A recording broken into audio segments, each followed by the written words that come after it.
I'll be with you shortly.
Alrighty, good afternoon, everybody. Welcome once again to the Enhanced Sports Show, Saturday tradition here. My name is Luke Sonora, if you don't know by now, and I'll be doing the show for the next 2 hours until 6 o'clock or thereabouts. And then Rizal McGee takes over his fine show, which you can hear from 6 to 7. And don't forget Kevin Dixon, Monday nights. I think it's now 6 to 8, but if that doesn't succeed, first try again. The number for the show is 512-543-4662.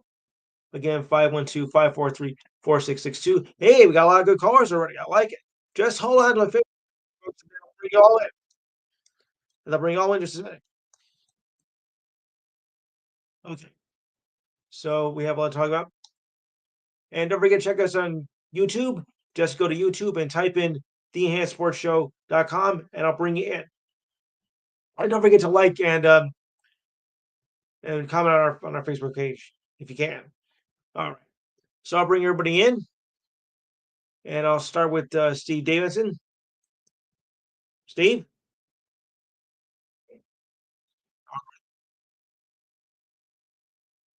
Steve Kent. Mikey.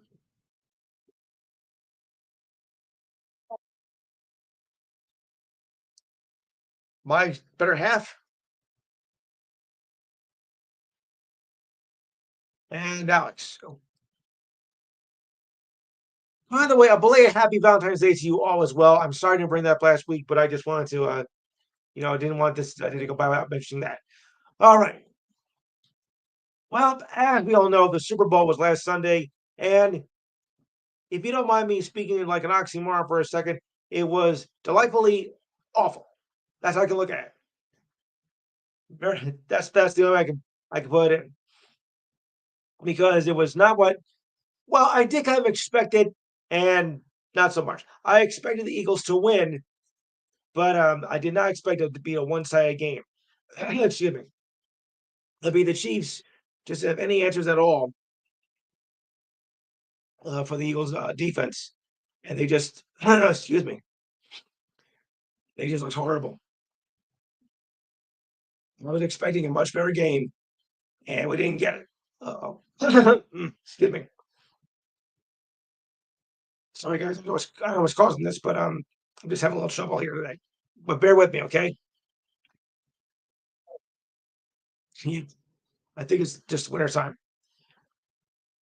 So anyway, to put it bluntly, the Chiefs had no interest for the Eagles at all. Let me just to give you an example here. The, the Eagles had dethroned the two-time champion Chiefs as they were looking to become the first team to use a three-peat. Excuse me. It was an all-around performance from Philadelphia as the Eagles went all out on offense and defense. The Eagles defense sacked Mahomes 6 times. I mean, Mahomes didn't get sacked 6 times in a game in a season, and he got sacked 6 times. Just horrible. I mean, this is not the Patrick Mahomes that we all know. At least I don't think so. And he forced 2 interceptions as the from the reigning Super Bowl champs, while the Eagles offense, led by Jalen Hurts, rushed for 135 yards, 221 passing yards, and accounted for 3 touchdowns. Jake Elliott converted all 4 of his field goal attempts. I mean, they were blitzed out, 17 nothing, and by 24 nothing in the by the end of the second quarter, you pretty much knew it was over for the Chiefs right there. I mean, how do you expect to come back from that? Unless you delay the footballs like the Patriots did. Well, that's another story. So certain players could have been chosen for MVP, but Hurts, no question about it, he was the clear favorite. Excuse me.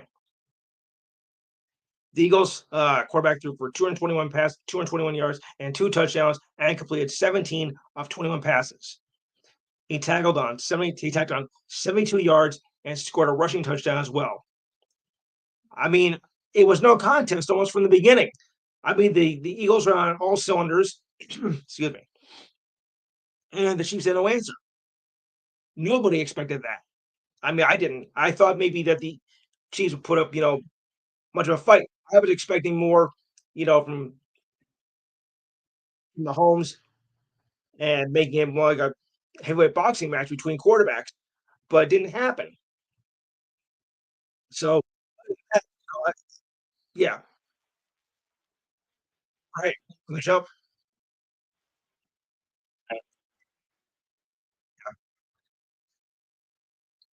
Yes, yes.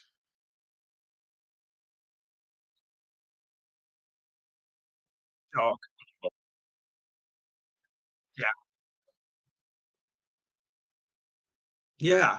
43 quarters. Wow. Yeah.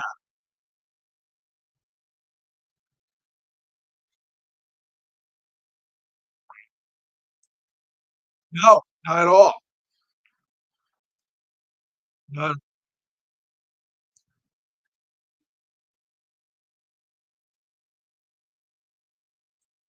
Yeah, right.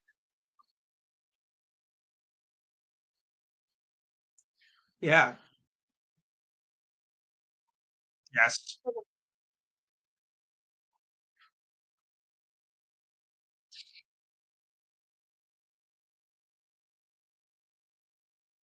Yeah.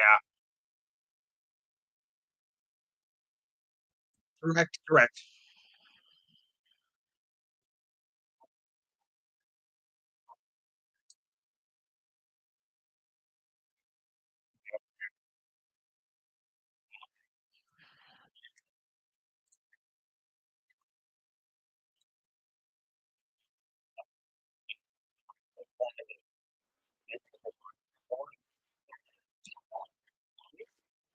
Classed them for sure.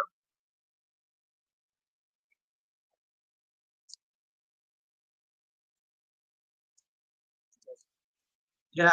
Exactly.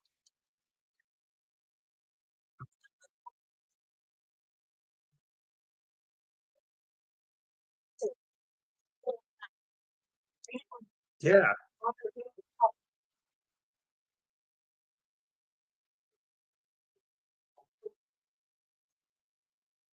Right. Exactly.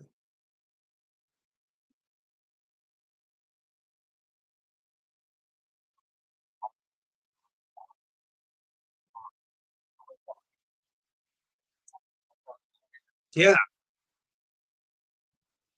They forgot to show up. That's the problem. They didn't show up. Yeah.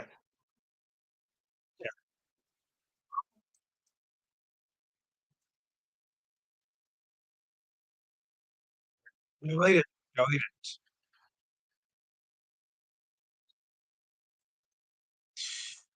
Well, yeah. And speaking of that,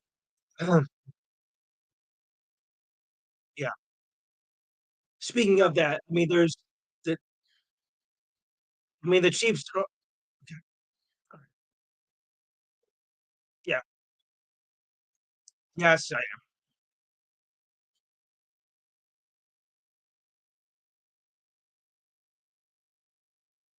Yes. Yes, I think we can. Yeah, and, there's a lot of talk about yeah,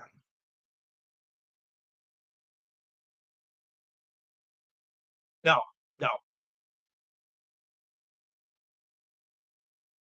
right, yes,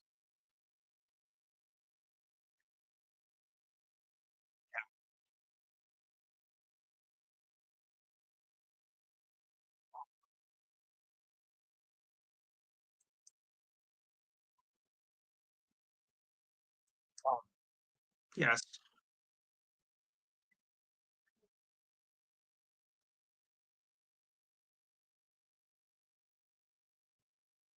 mm,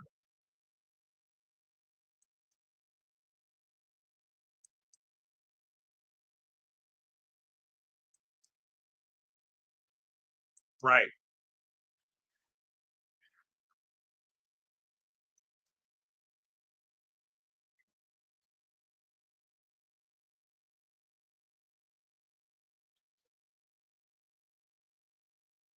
yes,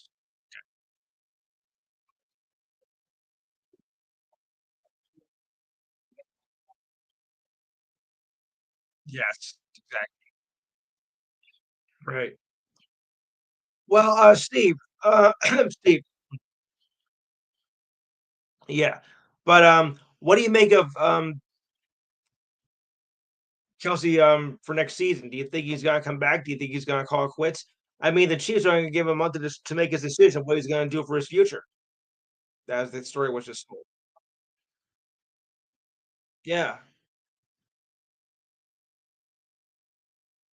yes, uh-huh,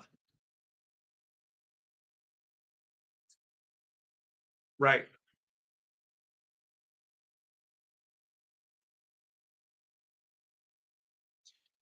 yes, yeah, yeah. Because I was just reading on it that, yeah, because I was just reading the article here, um, they wanted to make a decision by, March 14th because the next day he's due for an $11 million roster bonus, and, this will be the final year of his deal, so they wanna make him to make his decision right now, and his numbers overall were far down from last year, and it's been his worst year since in 10 years. So, that might be a factor as well.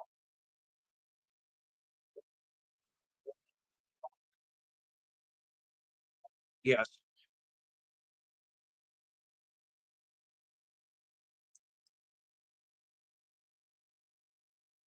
I think 35 or 36. 33? Oh, yeah, yeah, 33 is not that old, even in football. It's middle age, but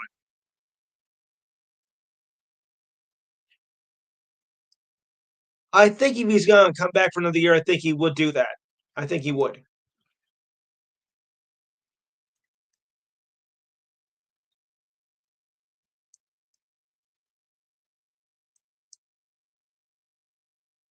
Yes.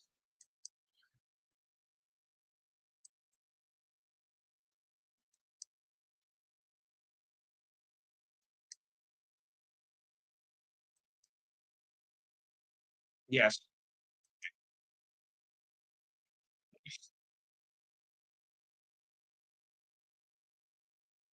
You.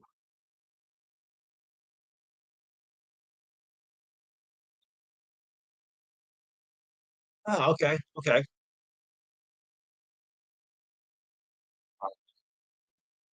I think it might be a lesser contract, yes, so, I think that's the way that is yeah,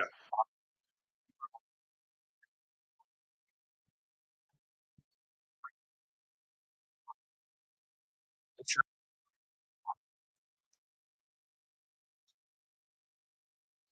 I've heard bigger words from Katy Perry. Oh, oh, bad, bad.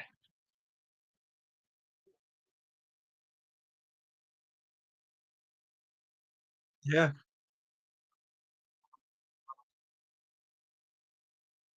it is. It is.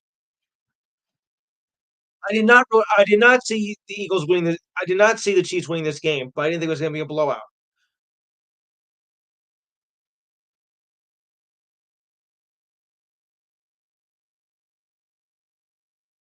Yeah,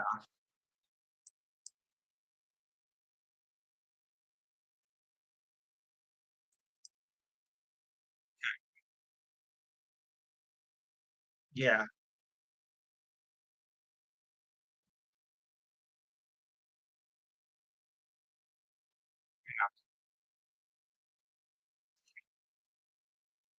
right. Okay. Alright, does anybody else have any thoughts?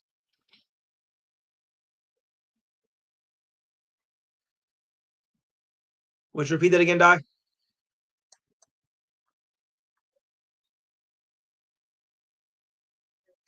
Yeah, I think I ranked that as one of my top 5 worst of all time, to be honest with you. I'll take thoughts on that later, though. But anyways, Saquon Barkley had a great Super Bowl. He set a new mark for yards from scrimmage and accumulated over the regular season and playoffs on the game's first yards from scrimmage. Later in the first half, the Eagles are 24 to nothing. Barkley gained 2 yards and broke the record for most rushing yards in a single season, even though it's not the postseason. On his first carry, Barkley uh, darted left, uh, rumbled for 4 yards, and passed Tyrell Davis for regular season and postseason combined yards from scrimmage, ending with 2,764 yards. Barkley drafted overall second and was with the Giants in 2018. Had passed had 2,218 yards from scrimmage in the regular season and came with the Super Bowl with 477 passing yards and 2,760 yards in total. Yeah, not bad.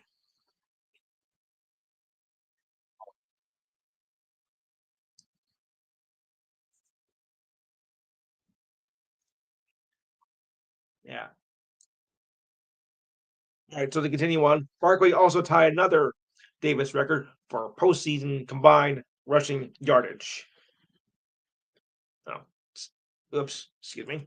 All right, That's the preface of live radio, folks. Okay, so Barkley was also 268 yards away from passing Darren Sproles all-purpose yards in a single season, set in 2011 with the Saints at 3,027 yards. Overall, though, not a bad game for Barkley at all.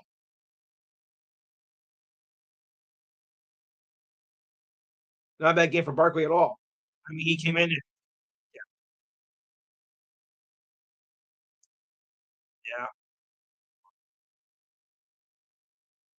yes,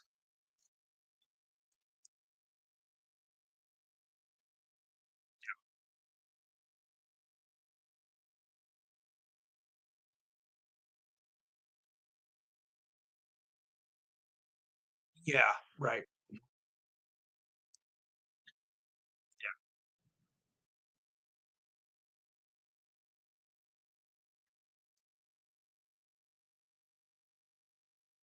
It was.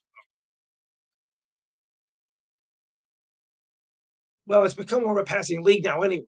So, got to factor in that. Excuse me. Yeah. Mhm. Yeah.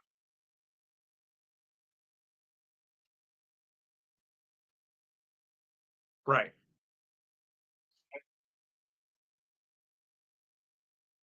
Sure.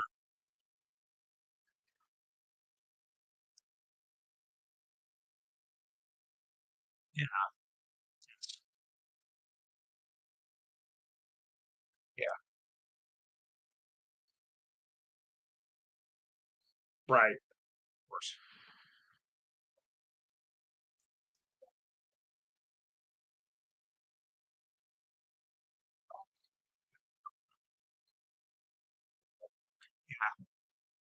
Mhm.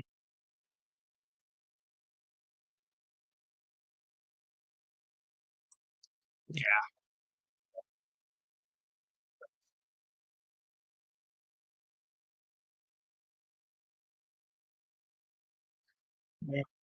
and the celebration was on right after the game was over as fans were just, flying through the streets and they were climbing the poles and whatnot. But you think they would have learned better from that person who died 2 weeks ago while doing the same thing. So not very smart. The crowd was massive despite freezing temperatures.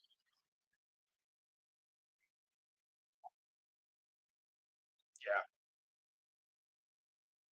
right. Well,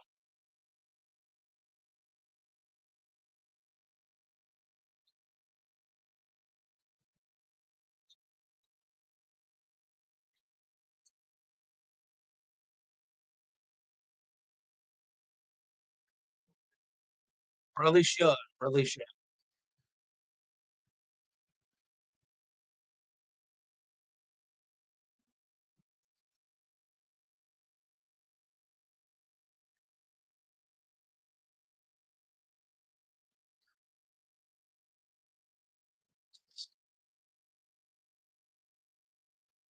Yeah.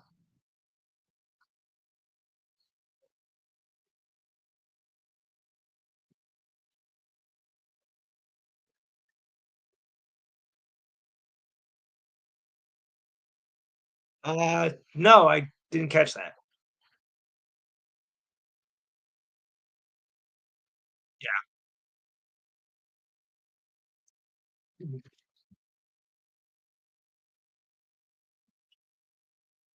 Okay. Right. Yes, of course.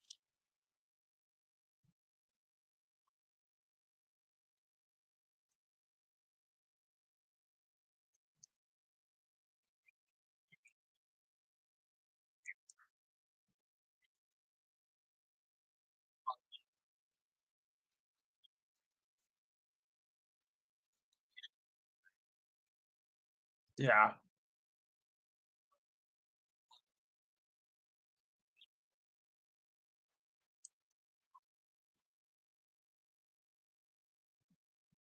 Right.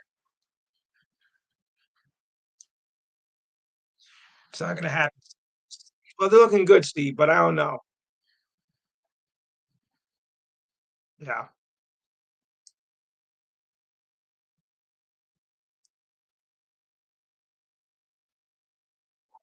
Yeah.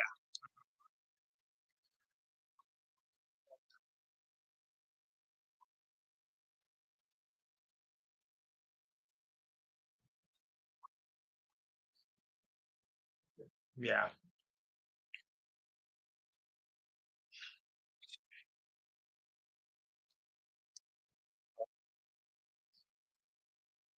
Yes.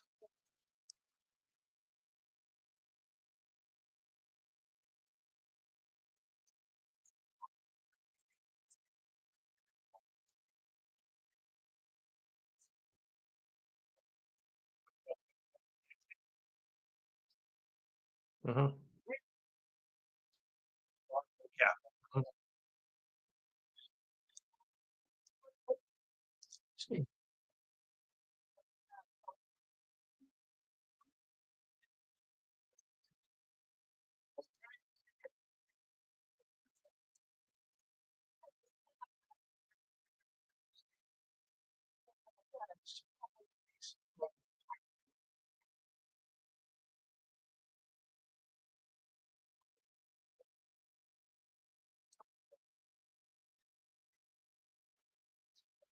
Yeah, they did.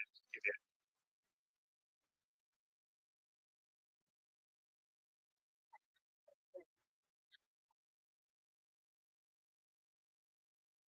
did. Yeah. Yeah. I'm looking over.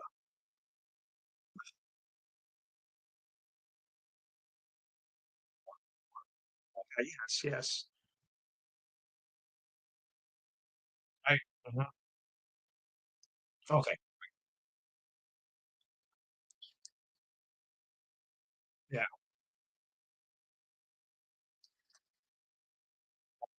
Garbage time.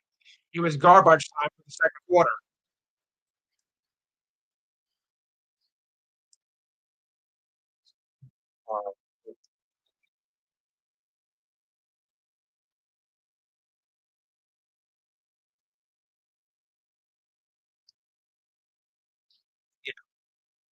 All right, so I gotta move on. I gotta move on, Steve. I gotta move on. So, all right. So I was looking through the odds for next year's Super Bowl because they always seem to do that. Like right after the 12 hours after the Super Bowl was over, they take predictions on the odds for next year, which is a little bit premature if you ask me, but they have them down here, and here's how it goes. All right. There's early favorites for Super Bowl 60. The Eagles are at plus 650 to repeat next season. If the Eagles are able to repeat as champions, this will be the first time since 1970 that NFL teams have won back to back Super Bowls. The Dolphins did in 72 and 73. The Steelers did it twice in 74 and 75 and 70 and 79.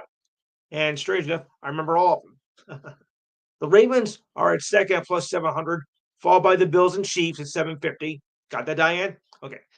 Um, the Ravens have not won since 2014. Um, and the Ravens and Bills and Chiefs all face each other this coming season. Okay, I like that. So far, so good. Now, those three games could decide who gets home field advantage in the postseason and could go in the MVP race. Well, that's being a little premature too. I mean, yeah, they all play against each other next year, but two teams, you know, might do well and the other might not, or one team might do well and two might not. You get the idea. So that's a little premature about that. It's, they were all fouled up. Okay, so and it could factor in the MVP race, but remember, Lamar Jackson went all pro team, while Josh Allen won MVP. The Lions are fifth at plus 800. I wish I had better news for the Jets and the Giants, but the Jets are at plus 10,000 and the Giants are last at a plus 30,000. Ooh, what does that tell you?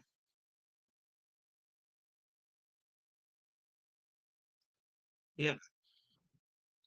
I have to take this special call because if I don't, I'm going to be in big trouble. He has been here before, but only once. But I want to get him in because he also, was a diehard football fan like me and probably turned me into a football fan when I was a kid. So I want to introduce Frank Corbo from originally from New Jersey, but now in Grand Prairie, Texas. Frank, any thoughts from last week's game? I thought so. Yeah,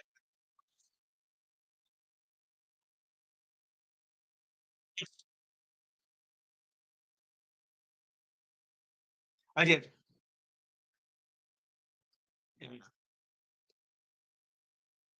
No, well, yeah, but at 74, that was only yeah, but we're talking about from the 1970s.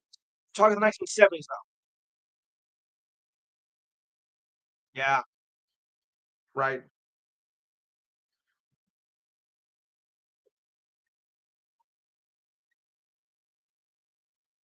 God, forget it. I mean, he's past his prime anyway, Frank. I mean, the Jets were hoping that they were going to carry him to really make the playoffs at least. I'm not saying he was going to make it to a Super Bowl, but at least give us, two winning seasons and, get us maybe to a conference championship. Like, say, like, you know, Mark Sanchez. Then again, there's only one Mark Sanchez. But, and I had high hopes too. I'll be honest. I had high hopes of Rodgers, giving us a playoffs. But when he got hurt, that was a sign right there. Like, okay, this could be big trouble. And factoring his age and whatnot, because the more you play football and the years you get playing, you do kind of lose your stamina. I mean, he is 41 years old now, which in football years is about what 120, I think. Uh, sort of. All right, 85. I know. Yeah, and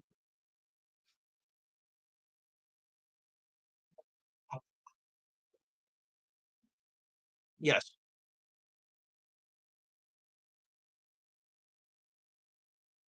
yeah, right.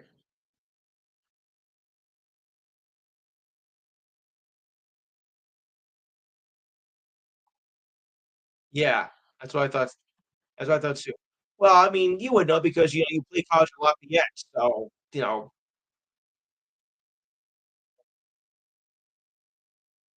Yeah, I'm trying to figure who it is, but anyway, I mean, it's like when you play in college, back then.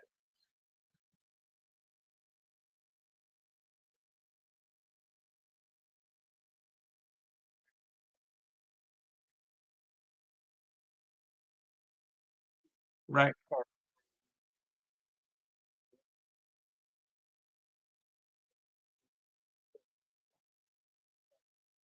Yes. Oh, yeah, of course.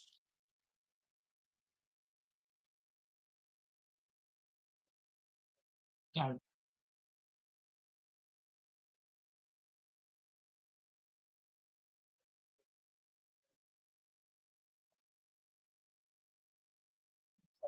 yeah.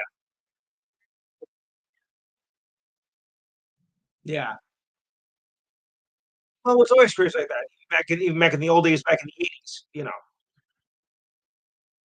Yeah.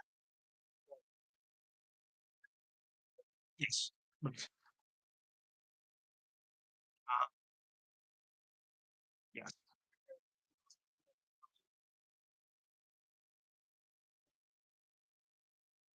If that.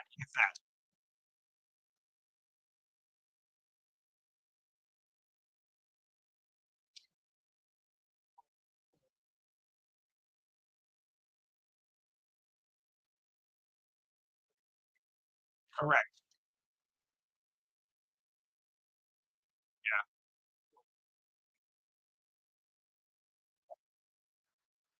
Surprisingly, though, more frank.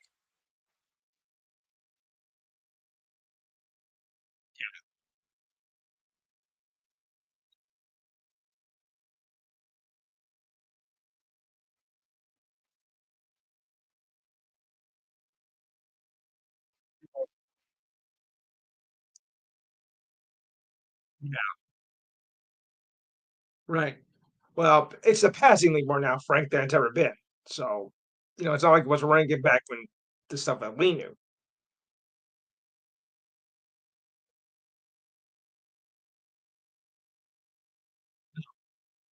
There is now, yes.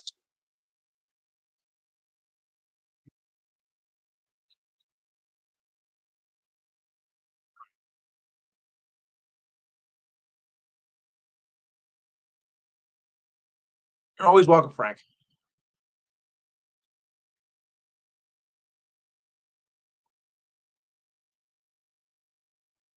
Yes, yes. Right. You got that right.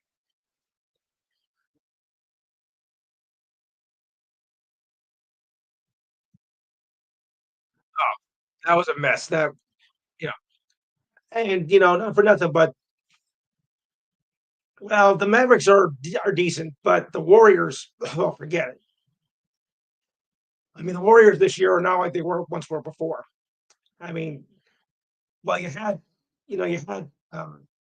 down season, and honestly, I was going to a team that has almost no potential to make the playoffs.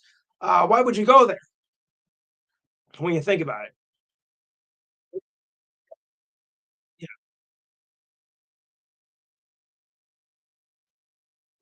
but Jimmy Butler has, yeah, but Miami was decent. Why would you go to a team that has almost no chance to make the playoffs? I don't get that.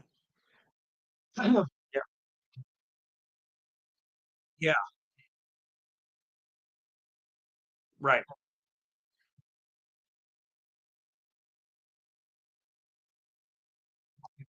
No, but I think because Miami was a decent team, the Warriors are, well, they're falling flat. So why would you want to take a chance at going to a losing team? I mean, if you make a trade, I think you would rather try to go a team that has playoff potential.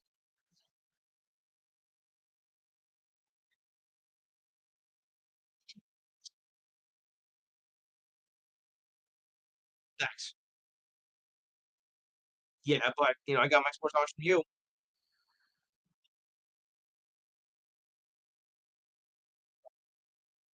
Yes, I do.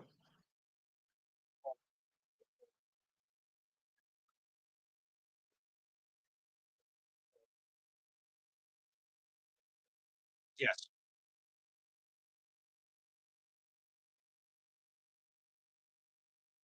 Yes.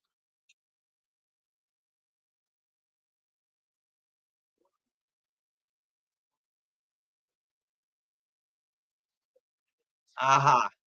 Okay. Yeah. I, I agree with that. I can agree with that. I try to use a lot. I try to use a lot of logic.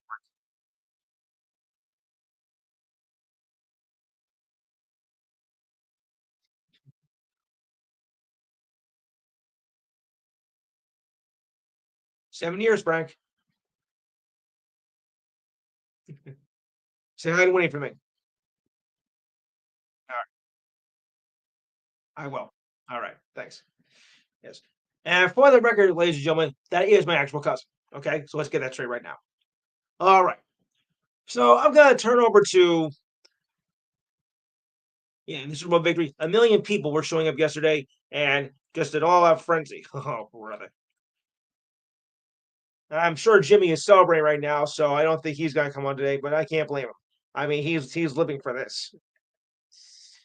A million people enjoying this dance, and even the schools were closed in Philadelphia for this occasion. Yeah, funny. We didn't do that for the Giants, though. Interesting, but an overall celebration, and it was rather peaceful. It wasn't like it was, like any riots starting or anything. So I'm glad to say that it was a peaceful celebration. Even though the Eagles are not one of my teams, but I'll give them credit because I really didn't see the Chiefs pulling out a three-peat. It's a little hard to come by, when you think about it. Alex, any thoughts? Alex? Yeah,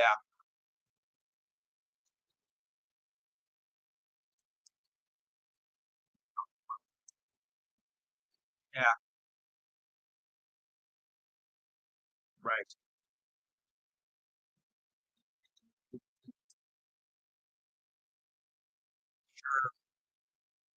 I'm sure you are. I'm sure a lot of fans are too.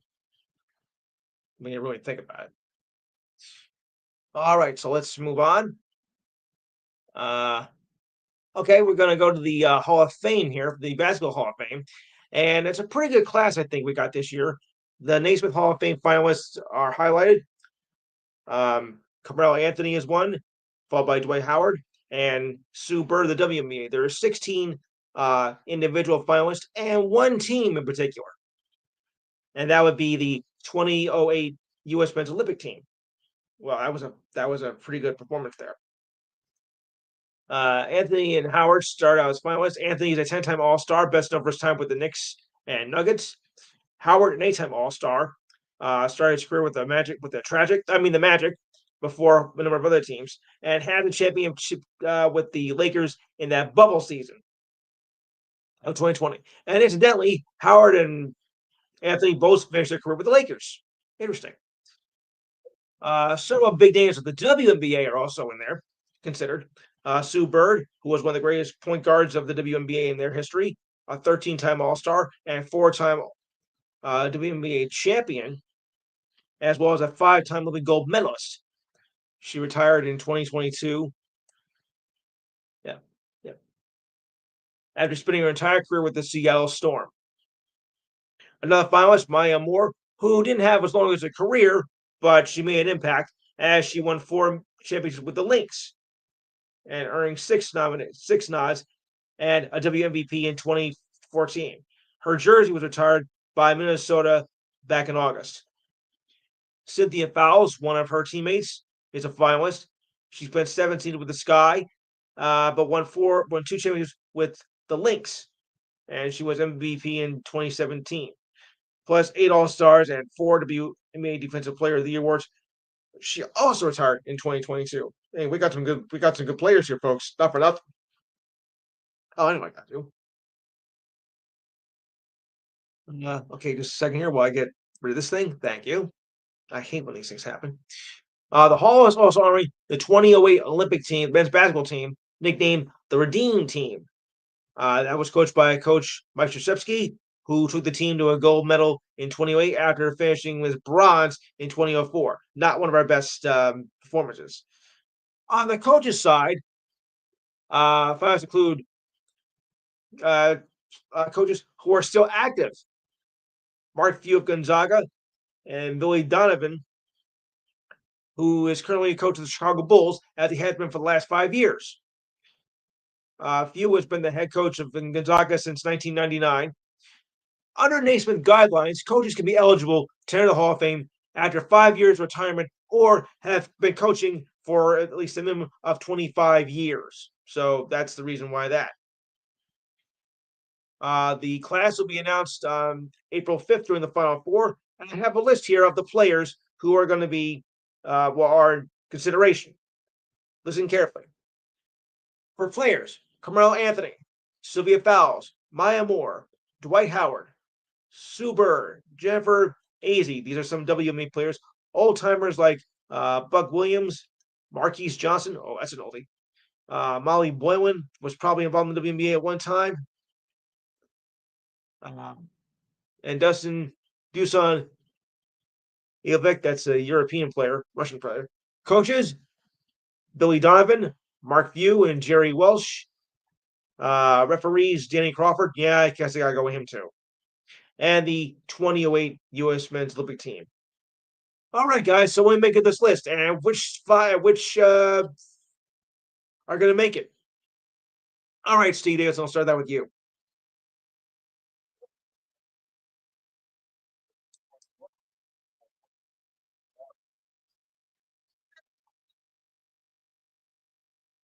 Yeah,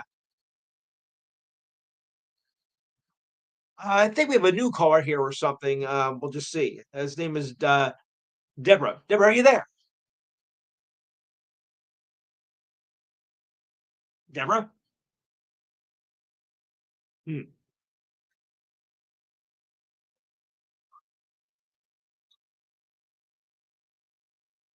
Okay.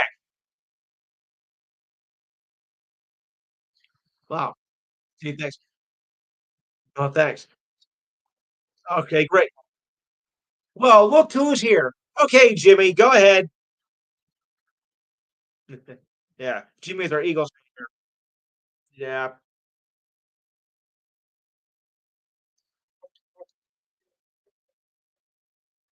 yeah. I thought you'd be celebrating. I thought you'd be busy celebrating. Sorry. Yeah. So, Deborah, we're discussing a little bit of the Hall of Fame for the NBA and WNBA. You have any thoughts? We just finished up some football. Oh, that's okay. The more the merrier. Yeah. So, anyways, anybody have any thoughts on the Hall of Fame nominees? Remember, they're not all going to get in. Let's put it that way. So, does anyone have any thoughts on who might get in?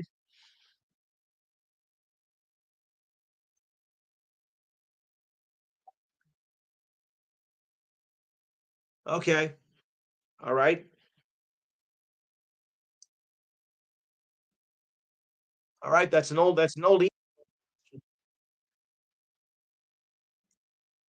You have to put in Super. You have to put in Bird. You have to. No question. Yeah. Steve, how about you? Steve, what did you say?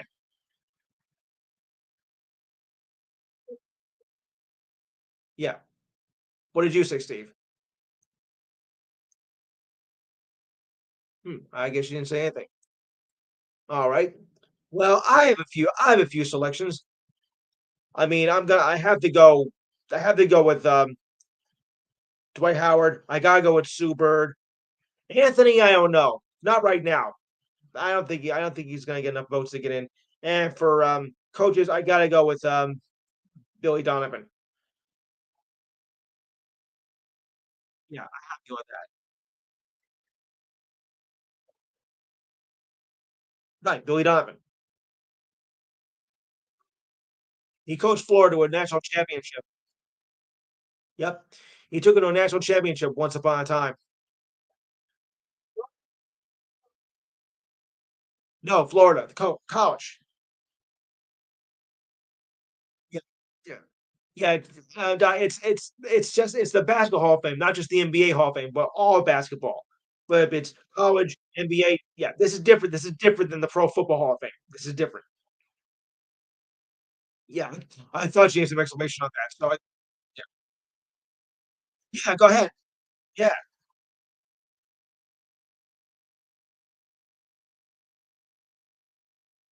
right,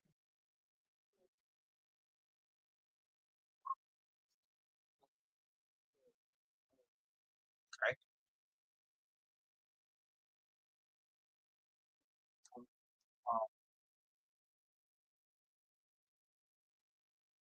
Yes. Ooh,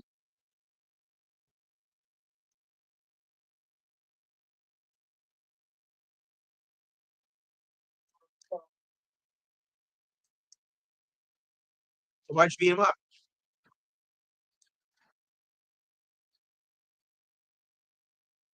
Yeah, good. I can't wait to hear it. Please do.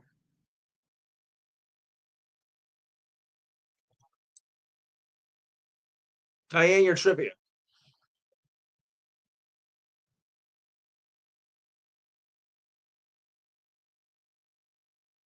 if you have any. Okay, go, go, go. It's fine. It's fine. Oh,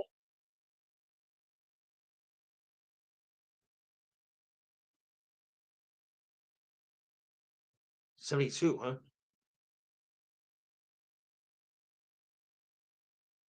I think it's Buchanan. Buchanan. Yeah. Now wait, Di, was this the Olympics they were doing it in? Hmm. The 72. Okay, because that was an Olympic year. That was an Olympic year, so I thought I had okay,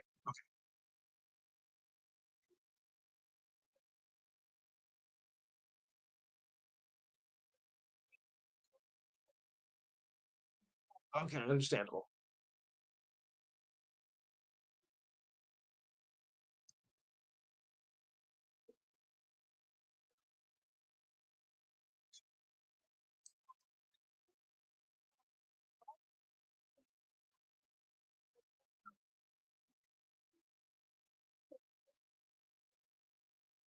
I think it was Frazier.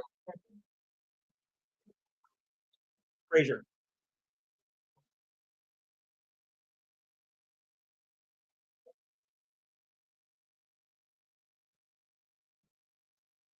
Foreman? Foreman, George Foreman. And then it came over with George, and George. No.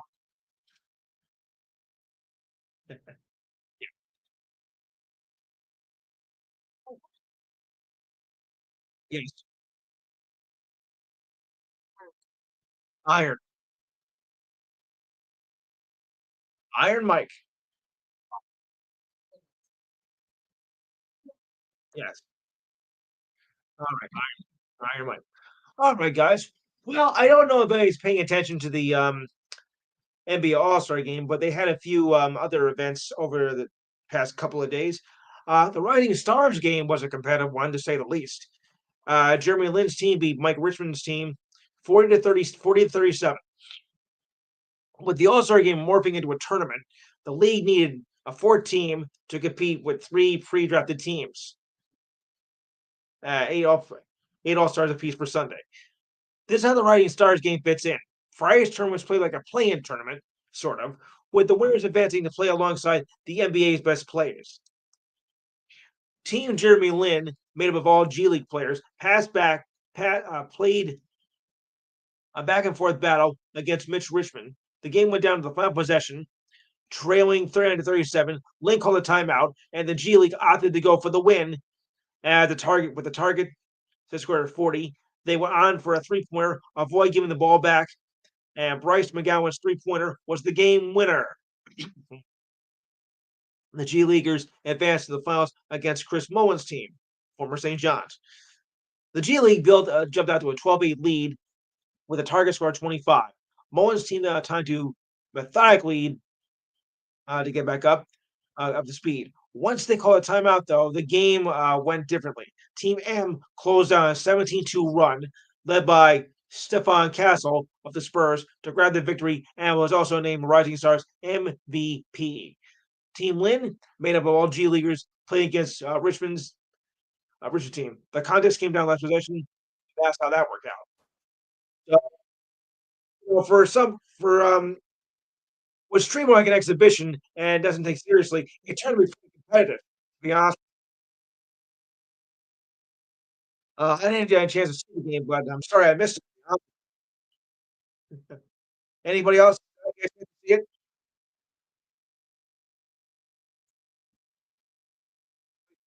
Did anybody see anybody's Rising last night? Because I'm sorry I missed it.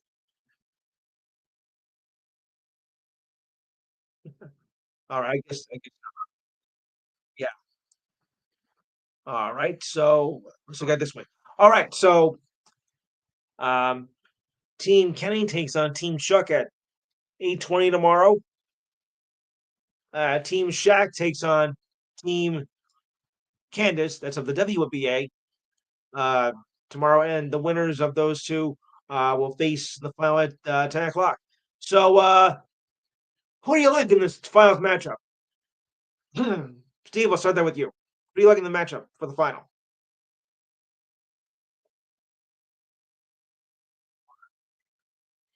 Hmm. Okay. Any thoughts? Anybody else have any predictions of who might win this battle? I'm gonna go Team Shaq and Team Chuck.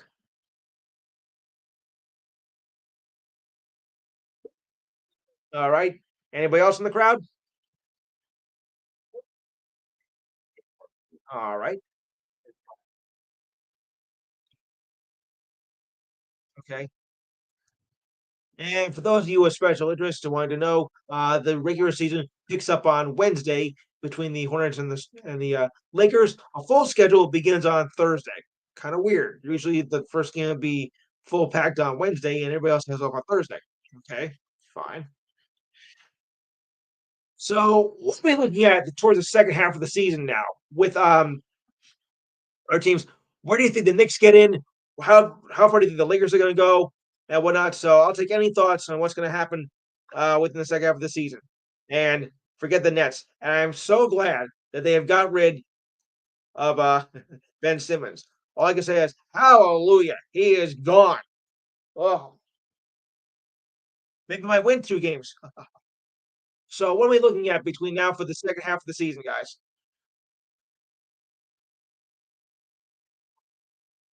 Yeah, but he was trash for us. He was trash.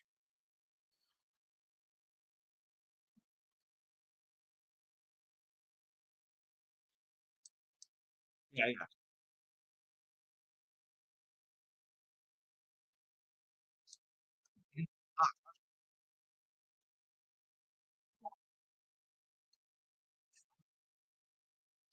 Yep.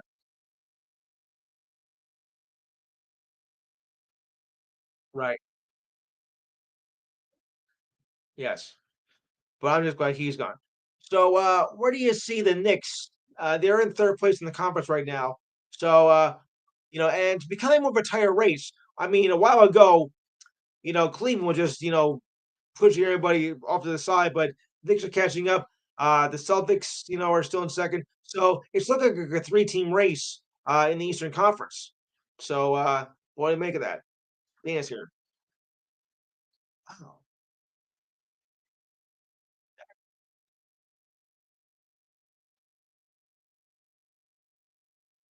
right.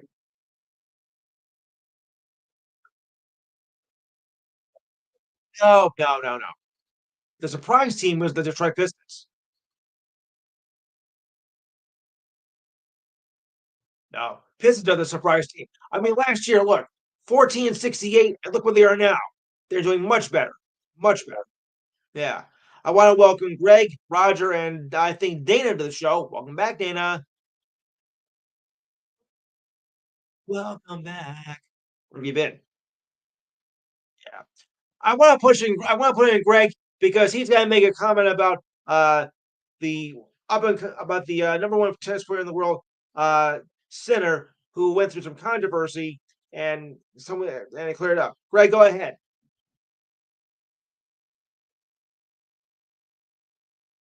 Yes.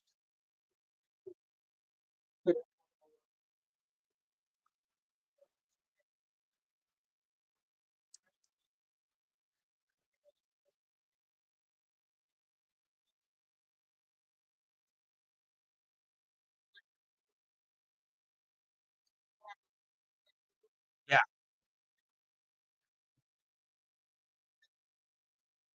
Right. Right.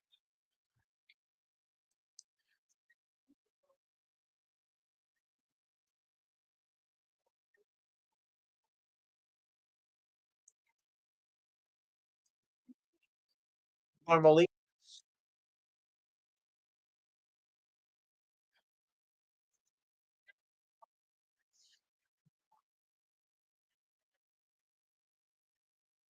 Right. Yeah.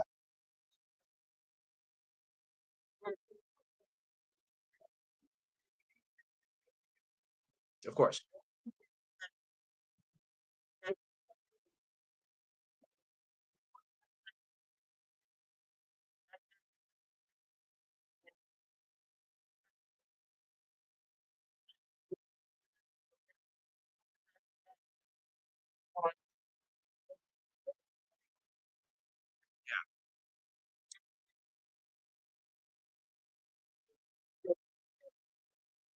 Yeah. I do. I do. I want to get your thoughts on the controversy, though.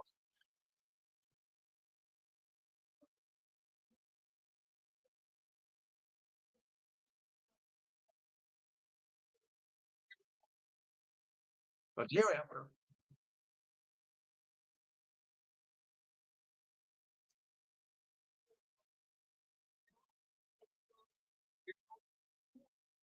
Yeah.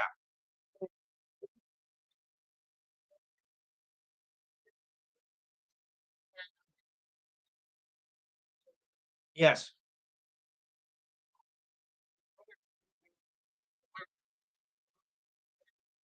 Uh-huh.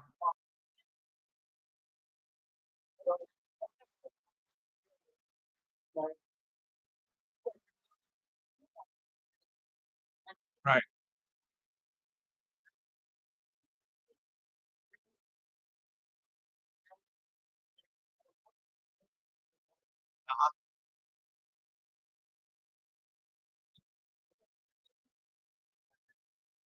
Yes. Yeah. So he got a 3 month ban for his action. Even though the governing body believes it's historic, but he still got 3 months banned. Yeah. Oh, he was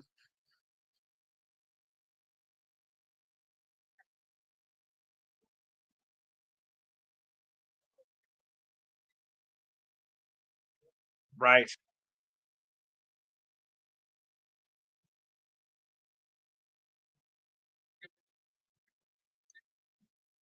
Yes, it does. You're right about that.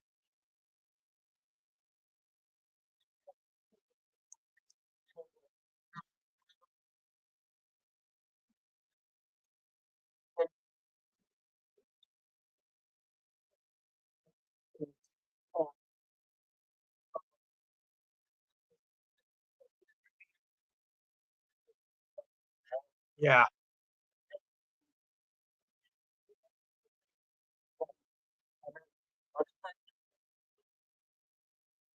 Well, probably not. It's possible, but you got to worry about you know Boston and Cleveland, which is dominating the East this year. So we had to keep our eye on that.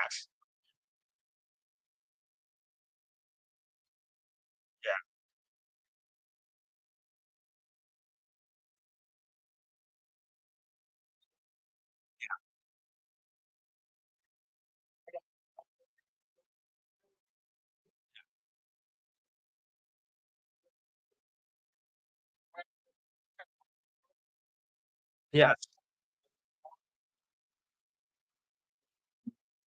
Right. Yeah, it's a shame.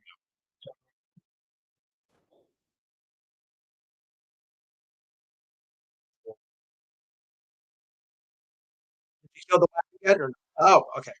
Alright. Sorry, folks. I had to do it. Was that a laugh from Kayla? Yo, the wabbit, kill the wabbit. Never mind.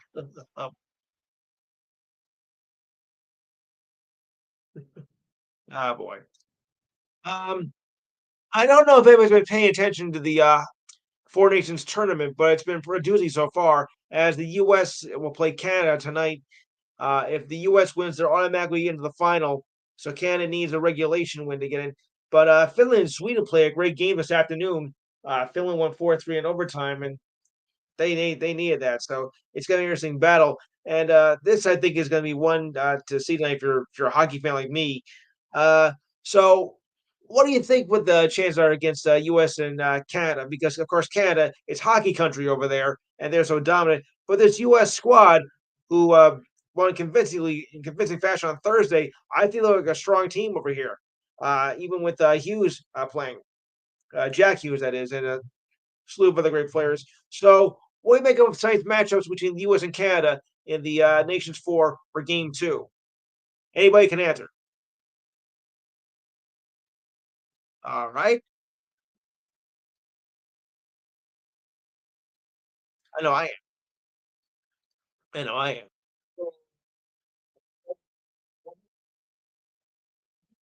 It better be.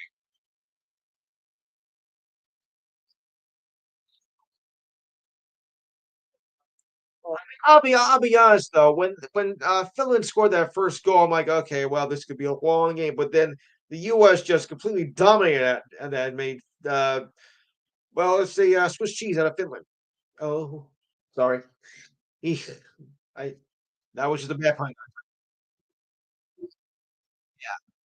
So there's one more game after this.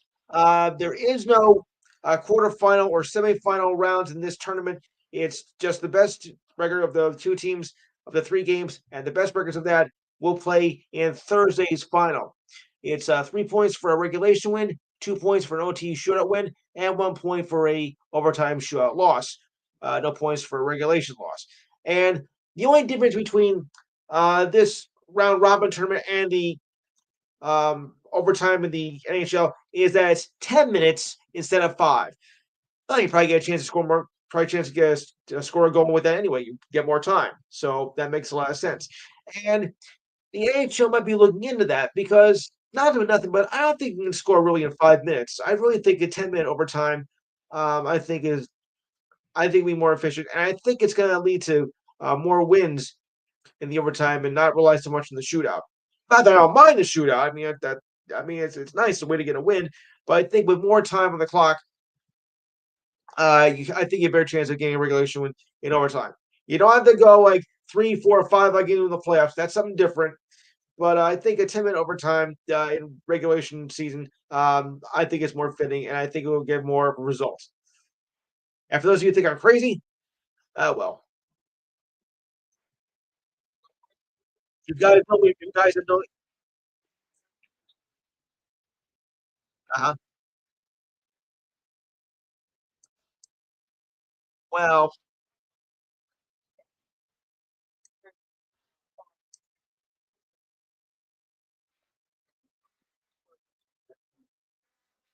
they were. I'll give you that.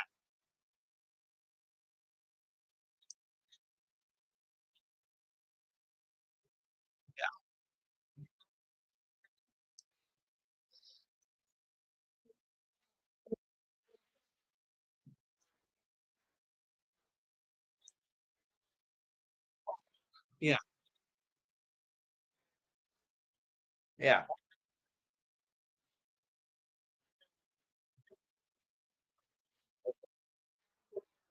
yeah,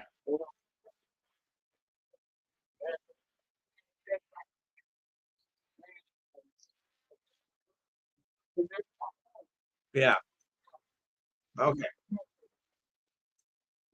Yep.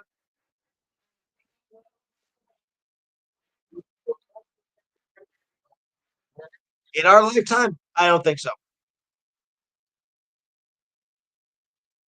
We'll see, Dana. We'll see. All right. I want to turn back to the NBA for a minute because the 3-point shot rematch that everybody was hoping for between Sabrina and Stefan for the weekend's game. I got three words for you. Not gonna happen. So Curry, who plays for the Warriors, and Iskinen, who plays for the defending champion Liberty, thank you, hinted that there could be a rematch after Curry won last year's contest 29-26. Not bad. It was confirmed though on Thursday that despite the last-ditch efforts to have the contest, forget it, not going to happen. All-Star Weekend began last night and continues through Sunday with the All-Star Game. We just couldn't come up with a plan to raise the bar from last year's game and will not proceed with it, and we'll just focus on the new All-Star format, which I kind of happen to like. The report said that Curry and Eskinu were not interested in a rematch and wanted to include the lovely and talented Caitlin Clark and the not so lovely but talented Clay Thompson. Sorry. However, Clark declined last month by saying that she wanted to focus more on the WNBA three shooting contest this summer. Okay, I understand that. You don't want to wear yourself out. You're saving up for the season. The season starts in May, and she wants to rest up for that. So yeah, I understand that. Of course. A last ditch effort by the NBA on Wednesday said to lure Liskinu and Curry into a competition just fell short, said by the Athletic. Yeah. I mean, I was kind of looking forward to it, but I understand the reasons why. And Curry's got nothing to prove. I mean, I would like to see if, Cam Carter's going to be in one too. That would have made it even better. Would you repeat that, Steve? Yeah, I suppose so. Yeah. Which more do you want? Yes.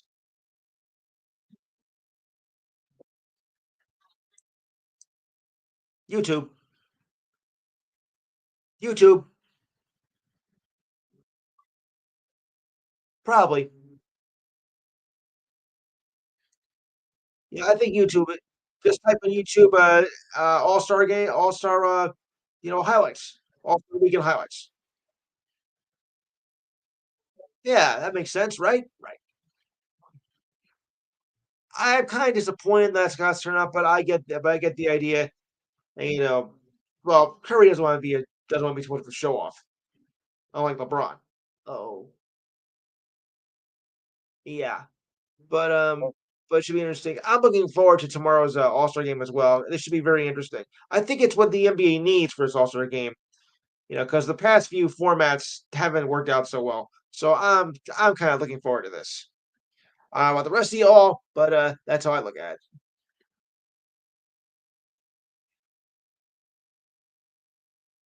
Yeah.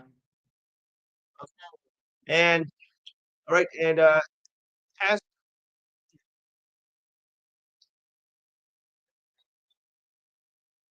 yes. Yeah, that was a bit much. So what do we think? Okay. The Sixers acquired Jared Butler on a two-way deal from a two-way deal to a standard 2-year deal. The Sixers acquired Butler and 4 future second-round picks for 2027 and 28 and 2 in 2030 from the Wizards in exchange for a 2026 first-round selection and veteran guard Reggie Jackson. No, not that Reggie Jackson, but this other Reggie Jackson. Sixers joining Since joining the Sixers, Butler has played only 3 games and started in one, averaging 10 points and 4.7 assists and 2.7 rebounds in 17 minutes per game. Not that's not too shabby, but I'll take it.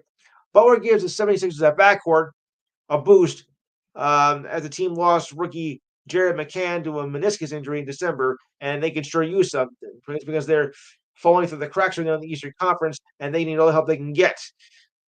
So, what do you think of this new acquisition for the Sixers? Not that they were going to go anywhere, but it might help them a little bit. Yeah,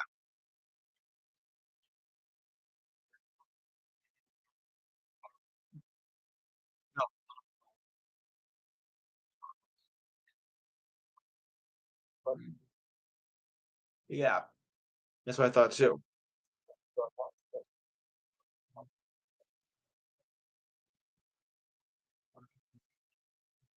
Hmm. Somebody's got a problem. I thought I heard the voice of Stephen Hawking. Oh dear, that was bad. All right. So, any other thoughts on any other thoughts on that, or move on? Okay, I'll do that. We're doing okay, guys. Hey, my voice is getting better too. Thank goodness. Except for that dumb echo. Ugh. All right. Well, on the other side of that, the Mavericks will be shorthanded without Daniel Gafford for 6 weeks with an MCL sprain. He is the center for the Mavericks. The Mavericks announced on Tuesday that Gafford, who suffered the injury in Monday's loss to the Kings, would be evaluated for in 2 weeks, but now that could last even longer. And so the Mavericks injury woes as well. Gafford did confirm on his Instagram account that he would be out for a while, but said, "Don't worry, guys, I'll be back. It's not over." He's in his second year with the Mavericks and started about half the games prior to the injury. Gafford averaged 12.3 points, 6.9 rebounds, 1.4 blocks, and 1.4 assists, along with a partridge and a pear tree. This is the latest injury of the Mavericks, as the big three of Anthony Davis, Roy Powell, and Derek Lively Jr. are also injuries. Davis was sidelined, had been sidelined in his Mavericks debut with a left thigh injury. Lively and Powell are out with hip and ankle injuries. Uh, for those, the left thigh injury is the English translation of the Adductor injury, which has been hitting NBA players out lately. I prefer to use the English term rather than the Latin. Sorry. What can I tell you? Yeah. Okay. Moving on. 518. Okay. All right. Warriors coach Stephen Kerr. Okay, this is gonna be the ridiculous story of the week right here, guys. Warriors head coach Steve Kerr took matters into his own hands on Wednesday by letting the referees know what's with the questionable calls that started the third quarter in their game against the Mavericks. After a 5-point run to begin the third quarter, Kerr called a timeout before letting an official at center court. He was eventually held back by assistant coach Terry Slots and forward Draymond Green. Kerr was given a technical foul for his stupidity. I mean, his actions. Well, stupidity. Well, his actions were kind of stupid. When you are held back by Green and would receive numerous technical fouls, you know something is wrong, of course. Trailing by 10 points with 6 minutes left of regulation, the Warriors tied the game at 107 apiece with 36 seconds left, but could not get the job done. The Warriors at this time were 27-27, while the Mavericks were 29-26, have won 3 straight since Luka joined the Lakers. When your coach does something wrong, which you're supposed to learn an example from, you know that something is wrong here. I mean, really, that as a coach, you're supposed to have control over that, and you just went all half ape on it, and got yourself in a lot of trouble. I don't blame the rest for taking them out. That was just uncalled for. You were gonna say something?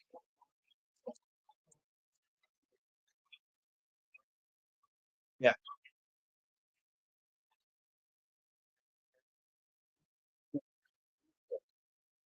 Yes.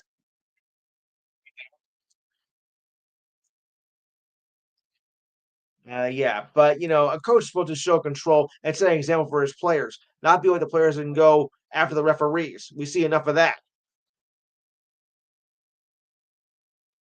haven't we? You know, you're the coach. You're supposed to set an example, and then you pull stuff like that, and you deserve to get ejected for that, even if you are the coach. You deserve it.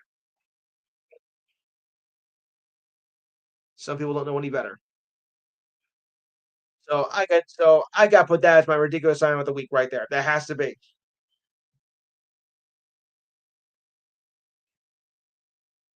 Yes.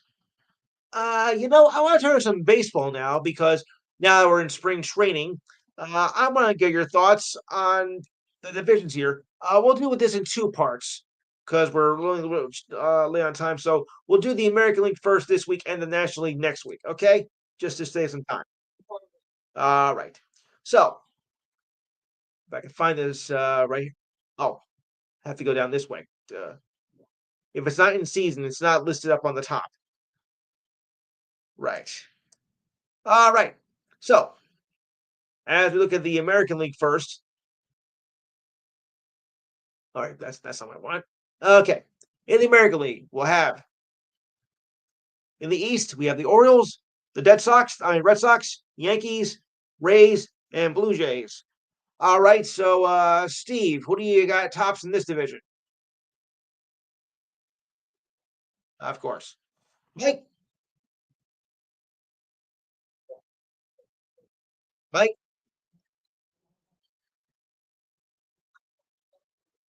All right. Jimmy, if you're still there.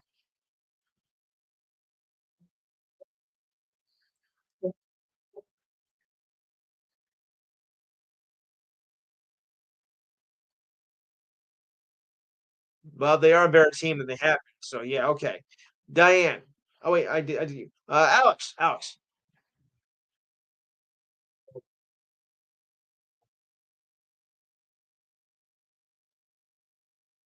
All right. Roger.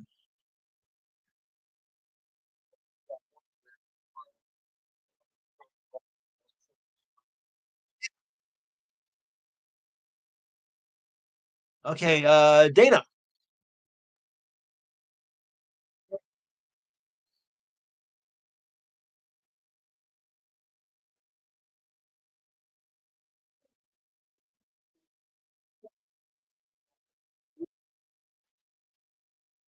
The Red Sox. Oh, wow.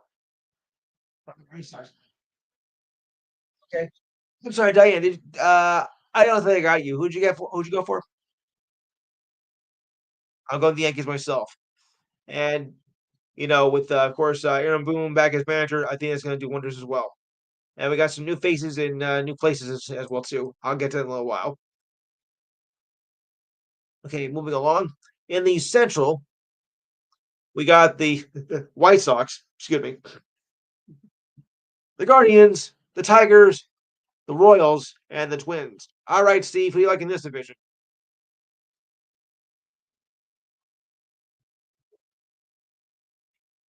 Yeah, this is a brutal division. Mike.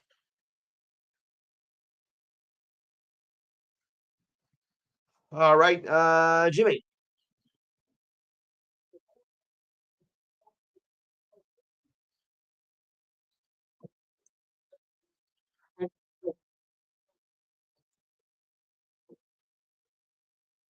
Yes, Diane. Alex.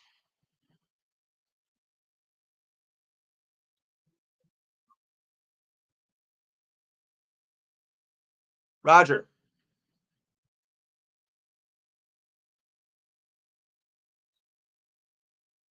All right, and Dana.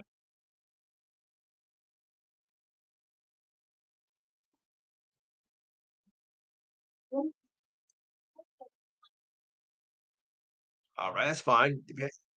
It doesn't hurt to guess. It does not hurt to guess. Sometimes that's when we need on the show. All right. Moving along to the West, we got the A's, wherever they are, the Cheaters. I mean the Astros. Sorry, Angels, Mariners, and Rangers. Okay, Steve, what do you got? Okay, okay, Mike, Mike. Okay, Diane. Excuse me. Roger.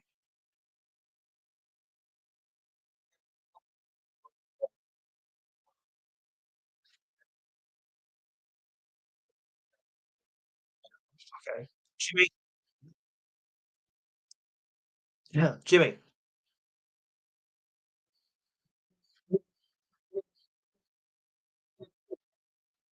Yeah.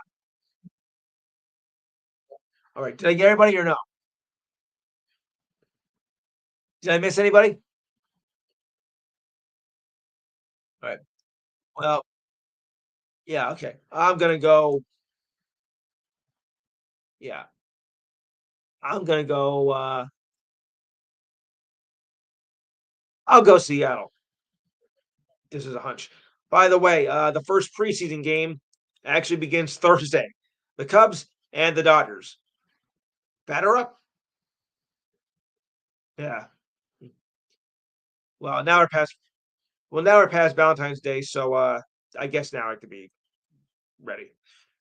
All right. All-star pitcher Cole Ragans signed a new contract with the Royals after having a breakout season last year and was considered for the Cy Young Award. The Royals announced the deal on Friday, and the deal runs through 2027, according to reports. The contract is a value of 13.5 million. Ragans signed the deal after his third season, a former first-round pick for the Rangers, and has played with the Royals since being traded in 2023. The Royals acquired former Yankee closer and Rollins Chapman. Yuck. During the World Series championship run, his long-term upside was unclear after he underwent two Tommy John surgeries while in the minors. Oof. Ragans was paid off. Ragans paid off on the trade with the Royals. He produced a 3.14 ERA with 223 strikeouts, with 67 walks, 186 innings, and had 10.8 strikeouts per 9 innings, the best in the American League. He was in his first All-Star team this season, finishing fourth in Cy Young voting. And he has a long-term deal with the Royals. He's as a key member of a young core that's looking to win their first title in 10 years. So good luck with that one. More baseball news. Kendall Graveman, right-handed pitcher, and the D-backs signed a one-year deal, according to ESPN. Graveman will earn a base salary of 1.35 million and can make up to 3.3 million with incentives. Assume, but we don't know what they are then. Graveman did not pitch at all last season due to shoulder surgery. The deal was pending, of course, a physical. Let's see if he passes it first. Graveman, selected in the 8th round by the Blue Jays in 2013, has pitched for the Blue Jays, A's, Mariners, Astros, and White Sox. Overall, though, it's not very good. He only has a 37-43 record with a 3.95 ERA, but he has 24 saves with 80 starts. Not bad. He has struck out, though, 494 batters in 652 innings. That's not bad, but still needs a better record. The D-backs currently have left-handers AJ Punk, Joe Manafly, along with right-handers Justin Martinez, Kevin Ginkel, and Ryan Thompson in their bullpen depth chart for spring training. Yeah. So, any thoughts on the last two articles? Hmm. All right. The Dolphins are releasing running back Raheem Morset, said by his agent Brett Tesler. It looks like my client will be playing somewhere else next season, said Tesler. He says very thankful for his time with the Dolphins. That gives him a chance to get the team to get younger, and for his chance to look for a ring somewhere else. Monster last season had played in 13 games, carried the ball 85 times for 278 yards and 2 touchdowns. Not bad. He earned a Pro Bowl nod in 2023 after rushing for 1,012 yards and 18 touchdowns. The move will save the Dolphins nearly $3 million in cap space. Okay, if you want exact numbers, okay, 2.9. But what's 1/10 of a million bucks? Really, come on. Yeah, the Dolphins, I thought were going to be a good contender last season, but they fell a little bit short. So that was my disappointment of last year. Yeah, not out, huh? Yeah, but I was a little bit disappointed. You weren't? No, they couldn't. You're right. Yeah, but they should have, because the Dolphins always been a strong team, but this last season they fell flat. Yeah, yeah,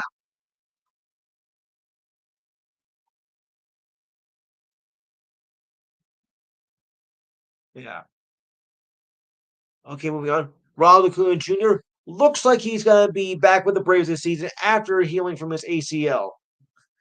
Acuna won the NL MVP in 2023, estimated his knee was at 90 to 95%. Okay, that's almost perfect. Not quite perfect, but almost. He said on Friday, when they tell me to be there on that day, I'll be there. Acuna injured his left knee on May 26th on a stolen base attempt against the Pirates and had surgery on June 4th. Ooh, not much time. He tore his ACL on July 10th of 2021 and had surgery on July 21st and missed out on the Braves' first title since 1995. Oh, what a way to lose. He did return on April 20th, 2022 after missing the first 19 games. He hit 337 with 41 home runs and 106 RBIs in his MVP season and led the majors that year with 73 stolen bases. I think if the Braves are going to make any chance to be contenders this year, they have to get Acuna back. Otherwise, they're going to be, it's another season where they're just going to be, somewhere in the mix, but not making it quite there. They need Acuna's power if they want to, get to the top of the NL East. Otherwise, I don't see it happening. I really do. Acuna's their man.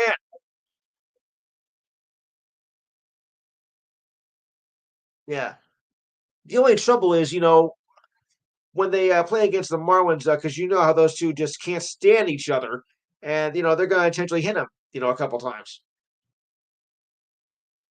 But all in all, Acuna's there, man. And if he can't do anything, I think it's gonna be a longer season um, for the Braves.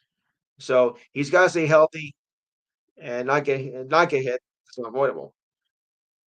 But they need him. They need him desperately.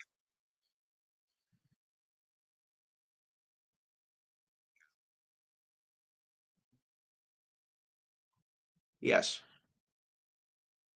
exactly. All right, so we'll move on. No, we're doing pretty good here. All right.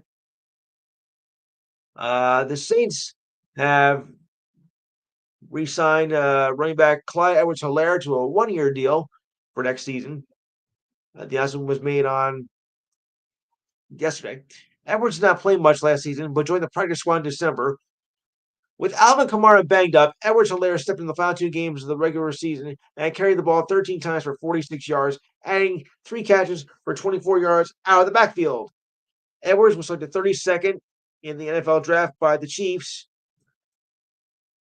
and rushed for 803 yards and four touchdowns. He was slowly phased out, though, of the Chiefs' backfield over the last three seasons before hitting free agency and signed his late season deal with the Saints.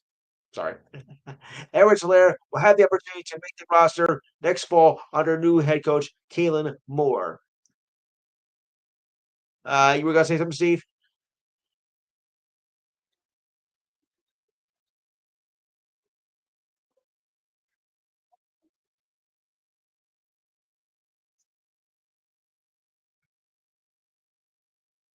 Yeah. Well, we all want to know. Yeah. Uh, yeah. New York guys, I got some weird news here for you. The Giants might be having part of their ownership sold.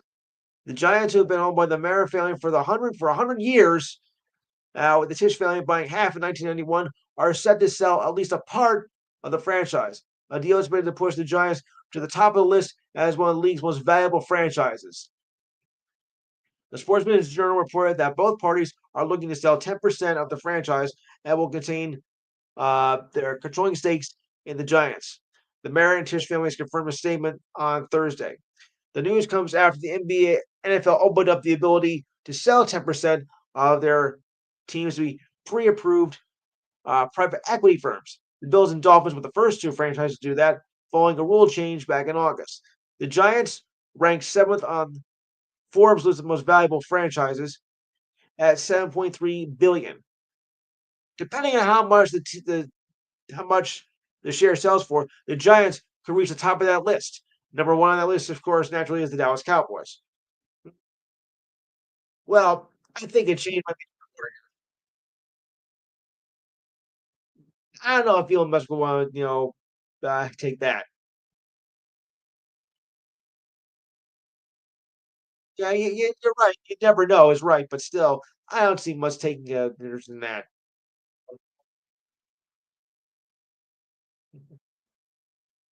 Imagine that 100 years and the Manor family finally wants to sell at least part of it. That's a strike franchise. I mean, I know they haven't done well in recent years since Manning retired, and now the debacle between Jones and Barkley. I mean, they have fallen by the wayside a bit. So uh, maybe selling a part of this franchise, your share, I think it might be in the long run a good thing in the long run.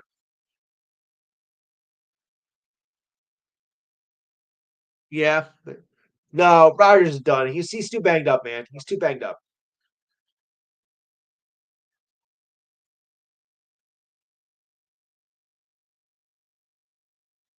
I don't think so.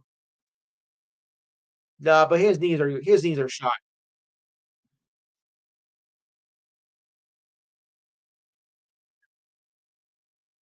Yeah. Well, they're the top. They're the top five of most valuable franchises.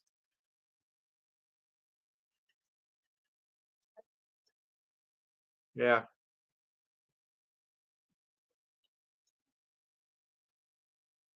Well, I'm a little skeptical to be honest with you because you're going in with no professional experience, and when you deal with that, that could be a rough first season. So I'm not expecting too much for the Cowboys next season. I mean, he is his of course he is the son of a legend, Mike Schottenheimer. So maybe Marty can teach him a few things and maybe surprise us. But I get a little skeptical when first year coaches get in. Yeah. But what have the Bears done in the last decade or so? Nothing. With apologies to my brother. Well, he is a Bears fan now. All right. So yeah. Well, die, of course. All right. The Padres signed left-hander Kyle Hart, who spent last season in Korea through the 2020 season. The announcement was made back on Thursday. Yes. The contract includes a club option for 2026. Financial terms were not discussed, or at least I don't know about it. Then again, I'm always last to know anyway. Hart played the 2024 season with the NC Dinos of the Korean Baseball League. He was 13-3 with a 2.69 ERA, with 182 strikeouts in 26 games. All were starts. He walked 38 batters in 157 innings. Was selected in the 19th round of the 2016 draft. There's a lot of rounds in the draft, people. It's not like in the NFL or NBA where they're all just like doing 3 or 4 rounds. This one goes like 36 rounds. That's why it takes a week to get done. He- Now you see why we don't cover the whole draft when we do that time. Yeah. Okay. In 8 seasons in the majors, he has made 4 appearances with 3 starts, all with all with the Red Sox during that season of 2020, as we call the COVID season, or as I call it, that. He gave up 19 runs, 11 innings with an 0-1 record, and a miserable, and I mean miserable, ERA of 15.55. Wow. Now that is ugly. How can anybody be in the majors with an ERA like that? You don't belong in the majors with that kind of ERA. Oof. Like in a college program or something. I mean, that is just unexcusable. So anyway, this was the second transaction Padres made. Die. If you have an ERA of 15.5, you have no right being in the majors at all. Yeah, the minor leagues, like Class A. Yes. So this is the second transaction the Padres made this season in the last 2 days after they signed pitcher Nick Pavetta to a 4-year, $55 million deal on Wednesday. And I have some news about that as well, I think. Yeah, I do. I do. So they did sign Pavetta, who was one of the top free agent starters on the market, according to ESPN. As we said, it's 55 million for 4 years with opt-outs in 2026 and 27. Last year, he made 27 appearances and 26 starts for the Red Sox, but was a miserable 6-12 with a respectable 4.14 ERA, although that's kind of like borderline, with 172 strikeouts in 145 plus innings. I mean, 4.1 is a lot better than 15.5. Eek. It was his first season as a full-time starter since 2018 when he was with the Phillies. Pivetta turned down a qualifying offer from the Red Sox. Uh, so the Padres will lose their second highest pick this season in the 2025 draft, that is, for signing him plus 50,000 from their intentional international bonus pool. The Red Sox will earn the 77th pick as compensation. The Padres have a glaring hole in their to fill on their staff as Joe Musgrove will spend the season rehabbing, undergoing Tommy John surgery. Ugh. The rotation will be led by Dylan Cease, Michael King, UV Darvish, and Pivetta. The fifth spot will come down to a battle between Randy Vasquez, Matt Waldron, and Stephen Kolek. Pivetta has a deal with opt-outs that allows him to test the free agent market again in search of a big contract that makes sense for him. Well, let's hope it makes sense for him. Yeah, 15.5. Ugh. And does anybody have any thoughts on Bergman's deal? 3 years and 120 million as he's going to the Red Sox. Well, yeah,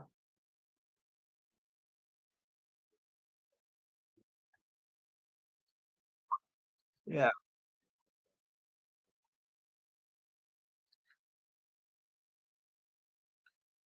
yes,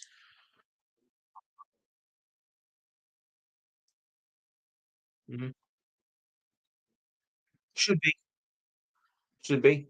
Anyone else have any ideas? Nothing. Yeah, 3 years, 120 million. Wow. Oh, I know what I want to do before anything else. The Daytona 500 is tomorrow, and that's going to be about 1:30 in the afternoon. They pushed back the start time due to inclement weather coming up, of course. The city came down on Friday to bump up the green flag as weather forecasts call for rain at Daytona Beach. They call it a sunshine state. There's a 40% chance of showers and thunder boomers after 1 p.m. Sunday, while Saturday saw the qualifying races for the Xfinity races get delayed as well. It's not as bad as the 2024 Daytona 500 when Saturday and Sunday's entire schedule was washed out. The Daytona 500 ran on Monday evening with the Xfinity race coming after that. This year, Chase Briscoe and Austin Cindric can at least expect to have the starting grind on Sunday. So, gentlemen, start your engines. All right. So, here's the lineup, guys. Row 11, row 1, excuse me. Number 19, Chase Briscoe. Number 2, Austin Cindric. Row 2, number 23, Bubba Wallace. Number 43, Eric Jones. That's Eric spelled with a K, by the way. Row 3, number 24, William Byron. Number 17, Chris Boozheiser, I think. Row 4, number 10, Ty Dillon. Number 11, Denny Hamlin. Hamlin. No, not the football player. Number 5, number 1, Ross Chastain. Number 22, my favorite, Joey Logano. Hey, got number 6, number 5, Tyler Reddick. Number 1, Corey LaJoy. Did somebody boo me before?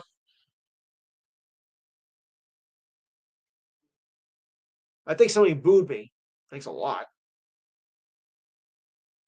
Yeah. So what are we making of this? Oh, from Florida. Yeah. Would you state your name, please? Florida.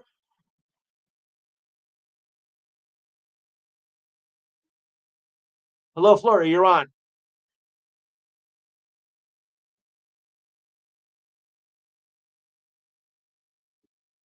Would you state your name, please? Yes. You have any thoughts on the race tomorrow?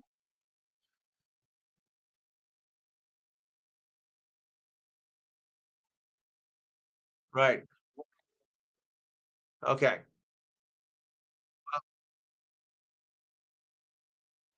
Wait, Alan, is that you? Might be Allen. Yeah. Any thoughts on tomorrow's race? I do. Do you have any thoughts on tomorrow's race? All right. So, yeah, I like Logano. Um, oh, well, hold on. We got some more good names. Row 8, Austin Dillon. Number 12, Ryan Blaney. I like that. Number 9, Chase Elliott. Row 9, rather. And number 42, John Hunter Nemechek. Number 11, row 11, number 8, Kyle Busch. Number 5, listen, hold on, guys. I mean, we got a good matchup here. Row 11, number 8, Kyle Busch. Number 5, Kyle Larson. Hey, I mean, I like that. You can't go wrong with that. That's a good row right there.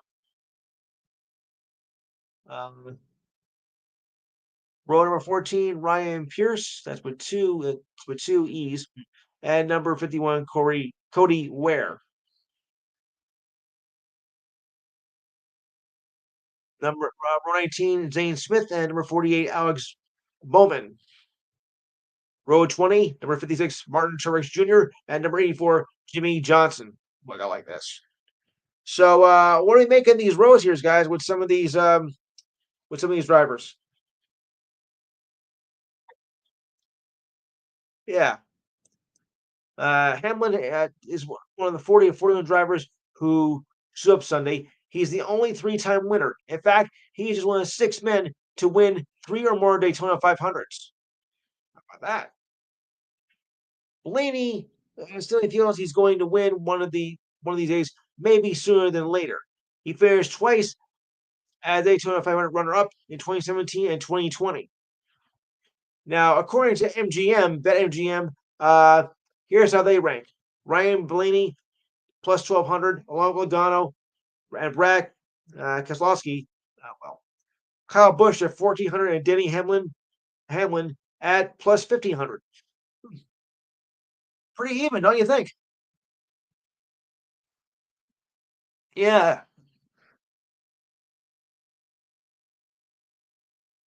yeah. Well, we can't go by year to year, you know.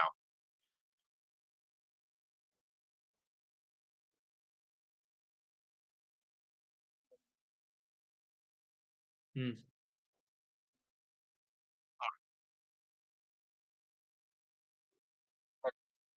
Yes,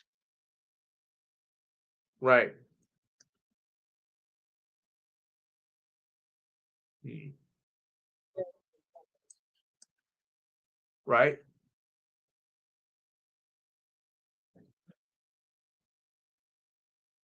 Yeah, but it should be a very interesting race. I like what I see here with that. My money's on Logano though. Yeah. Hey, you know what? I want to cover the college basketball since now that we're in February and we're going to be entering the tournament in a couple of weeks. So I just want to run down some interesting games throughout today and tomorrow. Yeah. Okay. Right now we got Auburn up on Alabama, 59-45. 13 and change to go. I think we're gonna go with Auburn here to win this game on that one. So Duke and Stanford. Steve, what do you like here?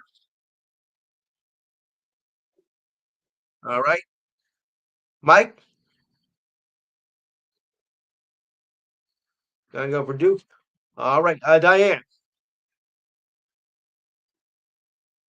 Okay, Alex, Jimmy,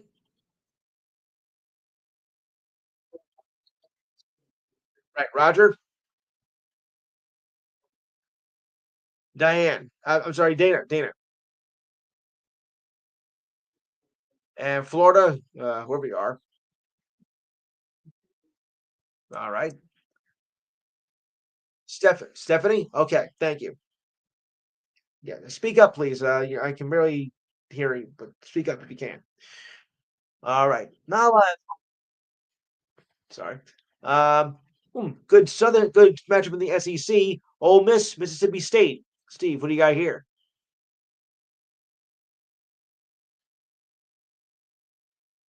All right. Mike,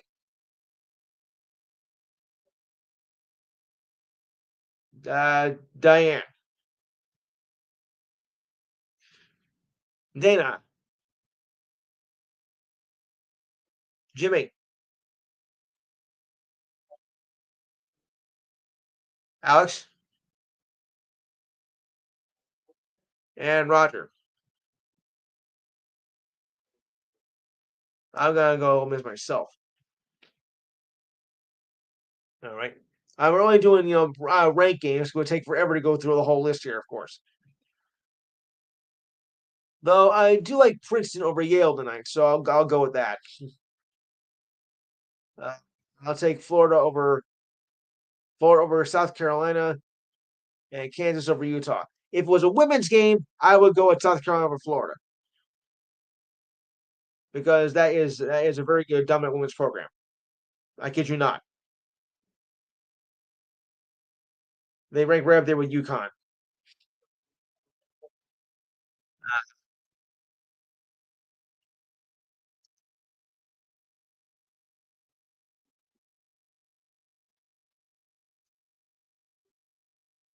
Yeah. All right. How do you feel tomorrow about Memphis against Wichita State? I'm gonna go Memphis over Wichita State tomorrow. Um, if this was a football matchup, I would take Ohio State over Michigan. But being that this is um, basketball, I would go with Michigan over here. If it was football, I'd go the other way around. And yeah. All right, guys. But this is an important one here for Big East fans. St. John's and I hate Creighton. Guys, who do you got? You got Creighton or St. John's, which lost their last game. So does this make St. John's more vulnerable?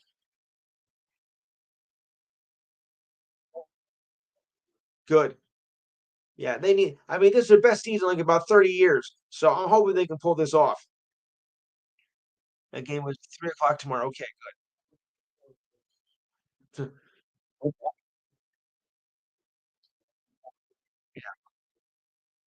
Exactly.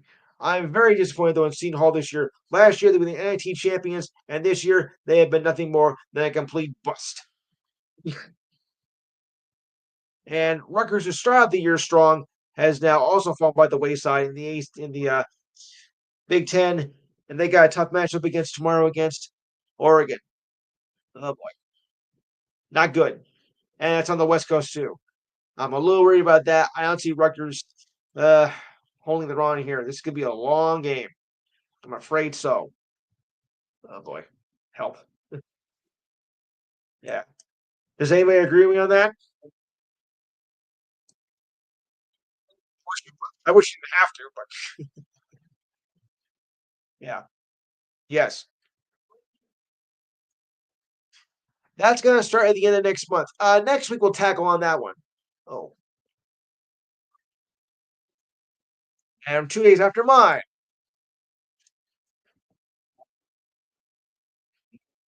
That's right. All right, quickly in sports history as we go through the recent events. Boy, I don't know about you, but I think that's got to be the fastest 2 hour show I think in sports podcasting. Maybe. I mean, we go by pretty quickly here, don't we, guys? Yeah. All right. So, 1950.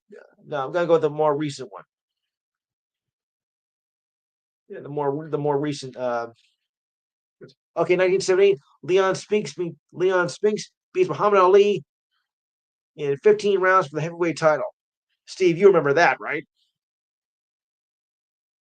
1980. American speed skater Eric Heiden won the 500 meters in Olympic record time of 38.3. First was 5 gold medals in Lake Placid. I remember that. Wayne Gretzky, assistant. Lawrence Wayne Gretzky assists on NHL record tying 7 goals in 8-2 win victory over uh, the Capitals. Sorry, Steve. 1991, 1981, Richard Petty wins his record 7th title at Daytona, beating Bobby Allison by 3.5 seconds. Wow. 3.5 seconds. That's not a lot of time. Bill Elliott won. Bill Elliott led for the 104 of short laps, including the last three, as he won Daytona back in 1987. 1990, baseball owners locked out players for a brief period of time. 1996, American boxer Tommy Morrison, who was in Rocky V, by the way, announced HIV a diagnosis he later claimed to be fake. And Bill Belichick was fired by Cleveland, finishing his Browns career record at 36-44. And Dale Earnhardt's only Daytona win his 2020 start after 59 winless streak at 1998. Okay, I'm going to wrap it up. Results coming up. I don't want to delay him, so we'll leave on that note. We'll cover, and if we're going to cover the UFL next week and the National League's predictions for the upcoming year. So I want to thank everybody for coming in, because it wouldn't be much of a show without you. So we'll talk again next week, same time, same station. Good night, everybody.